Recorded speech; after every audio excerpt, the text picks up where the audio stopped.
মৃত ব্যক্তি যদি কোনো ওসিয়ত করে যান আর সেটা যদি মানতে না পারে, তাহলে কি মৃত ব্যক্তির কোনো ক্ষতি হবে?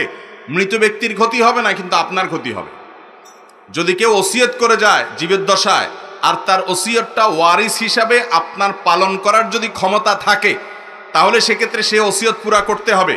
বিশেষ করে অর্থনৈতিক ব্যাপারে, টাকা পয়সার ব্যাপারে, জমি জমার ব্যাপারে, স্থাবর অস্থাবর সম্পদের ব্যাপারে যে ওসিয়ত করে, বাবারে আমার মৃত্যু হয়ে গেলে এই সম্পদ থেকে অমুক মসজিদকে এতটা দিও, অমুক মাদ্রাসাটাকে এতটুকু দিও, অমুক গরিব মানুষকে এতটুকু দিও, বা আমার অমুক পরিচিত মানুষকে এটা দিয়ে দিও, এটা যদি বলে, তাহলে মৃত ব্যক্তির যতটুকু ওসিয়ত আছে তার টোটাল সম্পদের 1/3, 3/1 পর্যন্ত ওসিয়ত কার্যকর করা ওয়ারিসের কর্তব্য।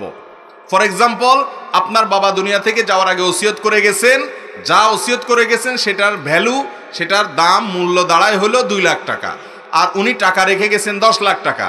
তাহলে 10 লাখ টাকার 1/3 হয় 3,33,000 সামথিং। তাহলে তিনি তো 2 লাখের ওসিয়ত করে গেছেন, তাহলে 3 লাখে এই 3,33,000 অর্থাৎ 1/3 ভিতরে আছে। তাহলে এই ওসিয়ত পুরা করাটা ওয়ারিসের উপরে ফরজ, ওয়াজিব, এটা তার উপরে আবশ্যক, এটা না করলে গুনাহ হবে। কথা কি বুঝাতে পারছি? এখন আপনি যদি মৃত ব্যক্তির ওসিয়ত পুরা না করেন, তাহলে আপনার গুনাহ হবে, মৃত ব্যক্তির কোনো গুনাহ হওয়ার কারণ থাকতে।